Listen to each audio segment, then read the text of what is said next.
तो चलिए भैया आज के इस लेक्चर में हम पढ़ने वाले भैया रोम के बारे में, ठीक है। जो इससे पिछले वाला लेक्चर था भैया हमने उसमें रैम के बारे में पढ़ा हुआ है, ठीक है। तो आप वो लेक्चर जाकर देख सकते हो, ठीक है। तो जो रोम होती है, रोम की फुल फॉर्म होती है रीड ओनली मेमोरी। अब यहाँ पर रीड ओनली का क्या मतलब होता है, ठीक है। तो देखिए भैया जो जनरली मेमोरी होती है, अपन जनरली मेमोरी क्यों यूज में लेते हैं कि भैया अपना कोई डेटा होता है जिसको अपन को उसमें सेव करना होता है, स्टोर करना होता है। इसी को अपन टेक्निकल टर्म में बोलते हैं भैया राइट करना होता है, ठीक है। स्टोर सेव करना मतलब कि उसमें कोई डेटा को राइट करना, ठीक है। और जब अपन को ज़रूरत पड़ती है, जब अपन को उस डेटा की रिक्वायर होती है तो अपन उसमें से डेटा को ले लेते हैं, मतलब कि उस डेटा को अपन यूज़ कर लेते हैं, एक्सेस कर लेते हैं, फेच कर लेते हैं, ठीक है। इसी को अपन बोलते हैं रीड कर लेते हैं। जो जो भी उसके अंदर डेटा पड़ा हुआ था मतलब अपन ने उसको रीड कर लिया, ठीक है।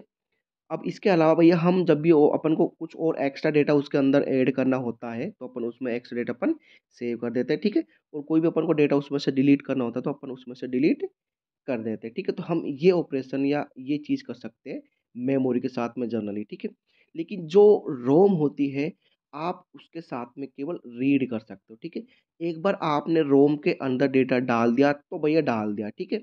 अब आप उसके बाद में उस डेटा में कोई भी चेंज नहीं कर सकते, मतलब अब आप उसमें कोई एक्स्ट्रा डेटा ऐड नहीं कर सकते या आपको कोई भी डेटा डिलीट करना होता है उसमें से तो आप वो नहीं कर सकते, ठीक है। आप केवल एक बार उसमें डेटा डाल दिया आपने तो भैया डाल दिया, उसके बाद में अब आप उसमें कोई भी चेंज या अपडेट उस डेटा पर नहीं कर सकते। आप केवल उस डेटा को भैया रीड कर सकते हो, उस डेटा को केवल आप यूज में ले सकते हो, ठीक है। अब देखिए भैया हम जो ये बोल रहे हैं कि हम केवल उस डेटा को रीड कर सकते हैं जो रोम के अंदर पड़ा हुआ है, हम उसमें और एक्स्ट्रा डेटा ऐड नहीं कर सकते, ठीक है। तो ये भैया ऑलवेज ट्रू नहीं होता है कि हम केवल डेटा को रीड कर सकते हैं, राइट नहीं कर सकते वापस से उसमें डेटा, ठीक है। तो भैया ये डिपेंड करता है कि आप कौन से टाइप की रोम यूज में ले रहे हो, ठीक है। जो रोम होती है वो 4 प्रकार की होती है, हम इनको आगे देखने वाले हैं, ठीक है। एक तो हो गया भैया एम रोम, दूसरी होती है पी-रोम, तीसरी होती है ईपी-रोम, चौथी होती है ईई-पी-रोम, ठीक है। तो जो फर्स्ट 2 रोम होती है एम-रोम और पी-रोम, वो इसी प्रकार की रोम होती है भैया जिनमें हमने एक बार भैया डेटा डाल दिया तो डाल दिया। अब हम उस डेटा पर कोई भी अपडेट, चेंज वगैरह नहीं कर सकते। हम केवल डेटा को रीड कर सकते हैं, ठीक है। और इसके अलावा जो बाकी की 2 रोम है, ईपी-रोम और ईईपी-रोम, वो इस प्रकार की रोम होती है जिसके अंदर जो डेटा पड़ा हुआ है हम उसमें भैया कोई भी चेंज कर सकते हैं। जैसे हमको कोई भी डेटा ऐड करना तो भैया हम वहाँ पर ऐड कर सकते हैं, हमको कोई भी डेटा डिलीट करना तो हम वहाँ पर डिलीट कर सकते हैं, ठीक है। मतलब कि हम उस डेटा पर चेंज, अपडेट वगैरह कर सकते हैं, मतलब कि हम रीड के साथ-साथ राइट भी अब उस मेमोरी पर कर सकते हैं। अब भैया यहाँ पर सवाल ये उठता है कि भैया जब हम रोम में रीड और राइट दोनों कर सकते हैं तो इसका नाम फिर रीड ओनली मेमोरी क्यों रखा गया है, ठीक है? तो देखिए भैया इसका एक सिंपल सा आंसर है कि मैक्सिमम टाइम क्या होता है कि जो रोम के अंदर डेटा पड़ा हुआ होता है, हम केवल उसको रीड ही कर पाते हैं। हमको परमिशन नहीं होती है उस डेटा पर चेंज करने की या उस डेटा को अपडेट करने की, ठीक है? जैसे एग्ज़ाम्पल के लिए, जैसे भई जो वॉशिंग मशीन होती है, उसमें रोम लगी हुई होती है, ठीक है? तो उसमें जो भी कोई प्रोग्राम होता है, जो भी कोई भी सॉफ्टवेयर होता है, वो उस रोम के अंदर इंस्टॉल कर दिया जाता है, सेव कर दिया जाता है, ठीक है? कि भैया जो ये वॉशिंग मशीन है कैसे वर्क करेगी, ठीक है? कि मतलब ये वाला बटन दबाएँगे तो इसको ये करना है, ये दबाएँगे तो इसको ये करना है। तो जो सारी प्रोग्रामिंग होती है भैया वो रोम के अंदर एज़ ए सॉफ्टवेयर प्रोग्राम के रूप में स्टोर कर दी जाती है, ठीक है? तो यहाँ पर हम केवल जो डेटा उस रोम के अंदर पड़ा हुआ है, हम केवल उसको यूज़ करके वॉशिंग मशीन को चला सकते हैं, ठीक है? हमको भैया परमिशन नहीं है जो डेटा उसके अंदर पड़ा हुआ है उसको चेंज करने की या उसको अपडेट करने की, ठीक है? इसी प्रकार बहुत सारे इलेक्ट्रॉनिक्स डिवाइसेज़ होती है जिनमें हम केवल जो रोम के अंदर डेटा पड़ा हुआ है उसको हम केवल यूज़ में ले सकते हैं। भाई जैसे माइक्रोवेव ओवन हो गया उसमें जो रोम लगी हुई होती है हम केवल जो डेटा उसके अंदर होता है उसको केवल यूज़ ले सकते हैं। जैसे भाई टीवी का रिमोट हो गया, ठीक है?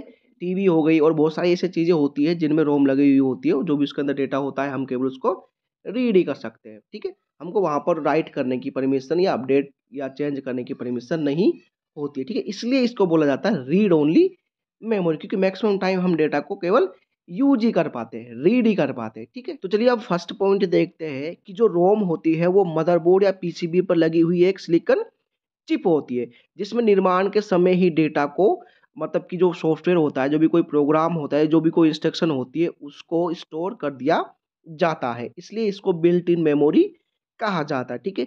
अब यहाँ पर 2 टर्म है कि मदरबोर्ड या पीसीबी ये क्या होती है, ठीक है? तो भैया पीसीबी की फुल फॉर्म होती है प्रिंटेड सर्किट बोर्ड, ठीक है? जितनी भी इलेक्ट्रॉनिक डिवाइसेज़ होती है उसमें एक प्रकार का सर्किट बोर्ड होता है, ठीक है? जिस पर सारे उपकरण उस पर लगे हुए होते हैं। जैसे कि आपको यहाँ पर इमेज दिख रही होगी, ये एक प्रकार का प्रिंटेड सर्किट बोर्ड होता है, पीसीबी होता है, जो सारे इलेक्ट्रॉनिक्स डिवाइस में पाया जाता है, ठीक है? और हम बात करें अगर मदरबोर्ड की, ये भी एक प्रकार की क्या होती है, पीसीबी होती है। लेकिन जो कंप्यूटर या जो अपने पीसी वगैरह होते हैं, उसमें इसी पीसीबी को मदरबोर्ड नाम दे दिया जाता है। होता तो पीसीबी है, लेकिन क्या बोलते हैं वहाँ पर इसको मदरबोर्ड बोलते हैं, ठीक है?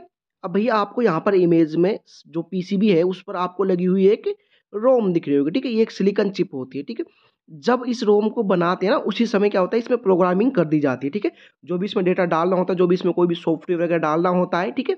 उसी समय डाल दिया जाता है कि भई जो इलेक्ट्रॉनिक्स डिवाइसेज़ हैं, वो कैसे काम करेगी, वो सब कुछ इसमें प्रोग्रामिंग कर दी जाती है, जब इसको बनाते हैं उसी समय, ठीक है?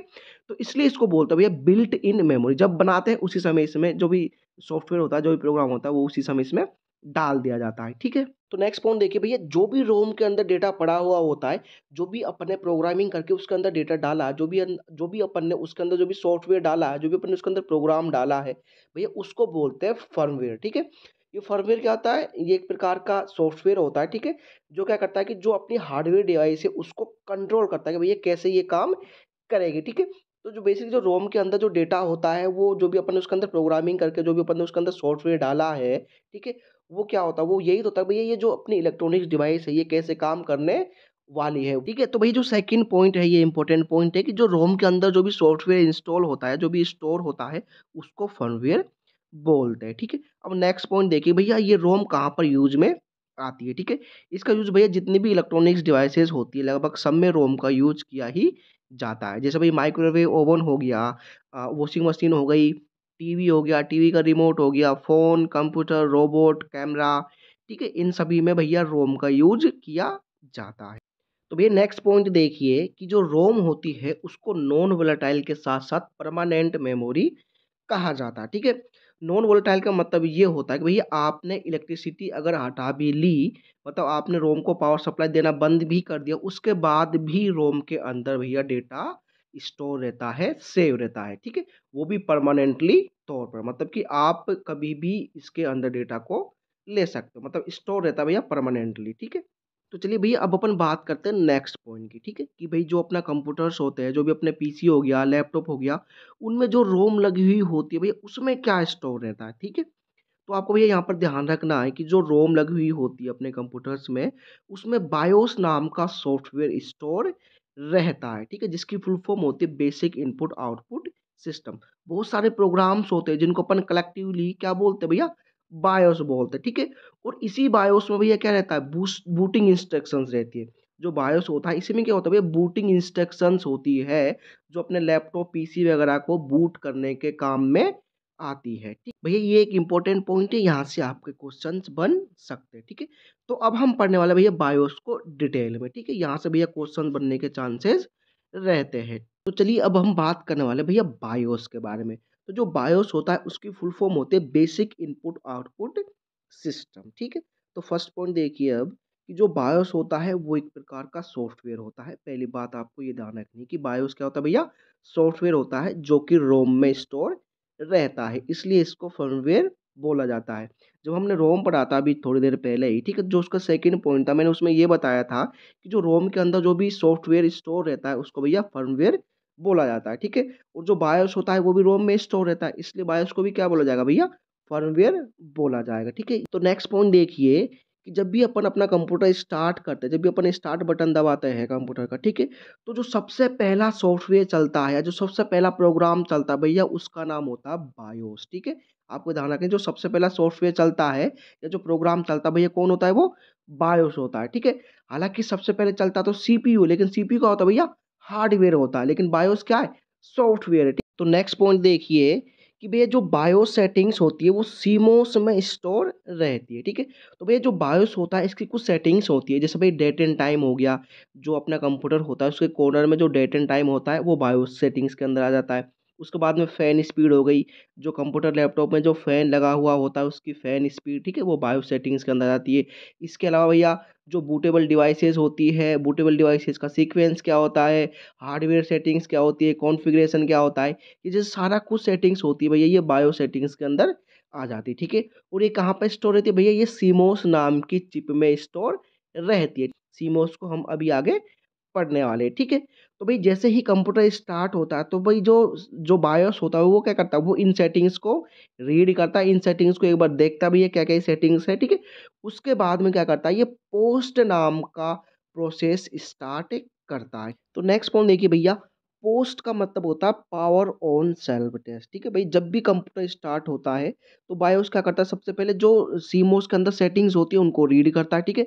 उसके बाद में जो फर्स्ट प्रोसेस होता है जो बायोस के द्वारा परफ़ॉर्म किया जाता है भैया वो पोस्ट ही होता है, ठीक है। पोस्ट में क्या करता है बायोस कि जितनी भी अपने सिस्टम के साथ जितनी भी आउटपुट इनपुट डिवाइसेज़ लगी हुई होती है, सबको चेक करके देखता है क्या भैया सारी जो डिवाइसेज़ है वो प्रॉपर तरीके से काम कर रही है या नहीं कर रही है। क्या कहीं किसी डिवाइस में कोई गड़बड़ी तो नहीं है। ये चेक करने के लिए क्या करता है कि भई सबके पास एक सिग्नल भेजता है, ठीक है? वो सिग्नल इस प्रकार होता है कि भई क्या आप प्रॉपर तरीके से काम कर रहे हो या नहीं कर रहे हो, ठीक है?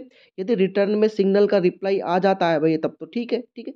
और जिस भी डिवाइस के पास से रिटर्न में सिग्नल नहीं मतलब रिटर्न सिग्नल नहीं आता है बायोस के पास में, ठीक है?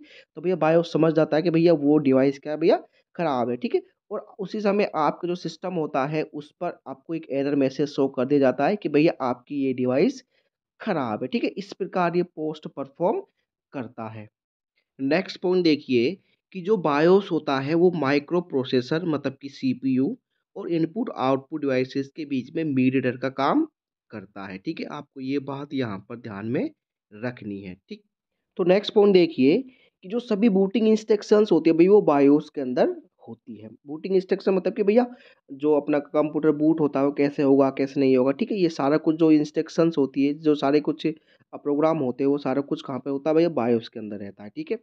और अपन ये भी बोल सकते हैं कि बूटिंग के लिए भैया बायोस ही रिस्पॉन्सिबल होता है। अब ये भैया बूटिंग क्या होती है, क्या नहीं होती है भैया इसको हम आगे पढ़ेंगे, ठीक है?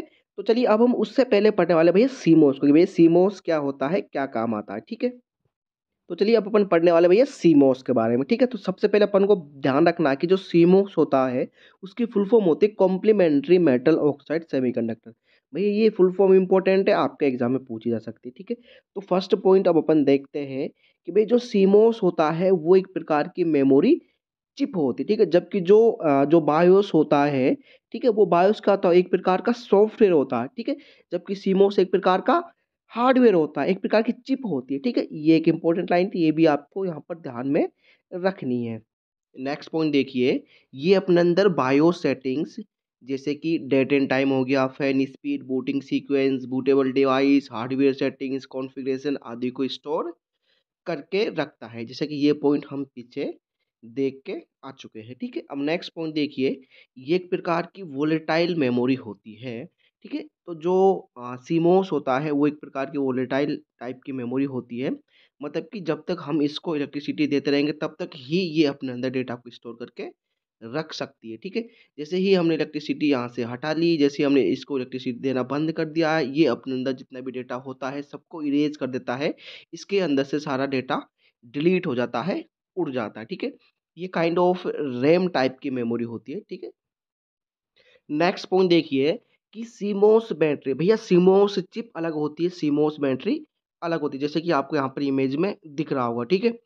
तो जो सीमोस बैटरी होती है, उसके द्वारा ही दी जाने वाली लगातार पावर सप्लाई के कारण ही सीमोस अपने अंदर स्टोर डेट एंड टाइम को अप टू डेट रख पाता है और जो बाकी की सेटिंग्स होती है, उनको सेव करके रख पाता है, ठीक है? तो भैया अब इस लाइन का क्या मतलब है, ठीक है? तो भैया देखिए, तो चलिए इसको एक एग्ज़ाम्पल से समझते हैं, ठीक है? सपोज़ करो कि भैया आज 5 तारीख है, आज आपने अपना लैपटॉप या कंप्यूटर चलाया, ठीक है? और आज चलाकर आपने बंद कर दिया।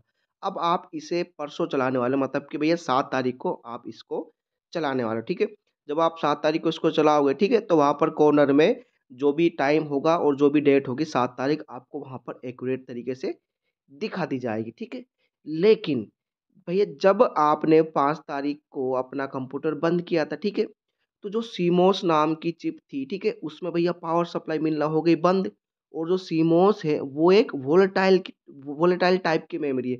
मतलब कि भैया जब तक इसको अपन पावर सप्लाई देते रहेंगे तब तक ही ये अपने अंदर डेटा को स्टोर करके रखेगा।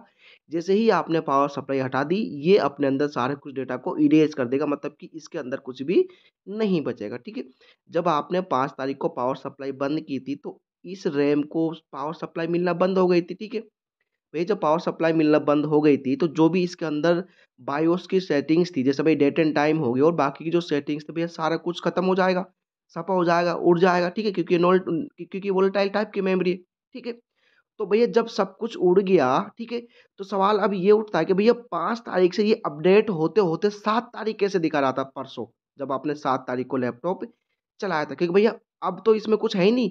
जब आपने 5 तारीख को बंद किया था, तो उस समय तो कुछ इसमें था ही नहीं, क्योंकि भैया वोलेटाइल टाइप की मेमोरी है, सारा कुछ उड़ गया था। तो फिर जो डेट थी वो 5 से 7 तारीख कैसे पहुँच गई वहाँ पर, ठीक है? तो भैया ये तभी पॉसिबल हो सकता है जब अपन ने पावर सप्लाई बंद करने के बाद भी कोई एक चीज़ ऐसी है जो इसको लगातार पावर सप्लाई दे रही थी।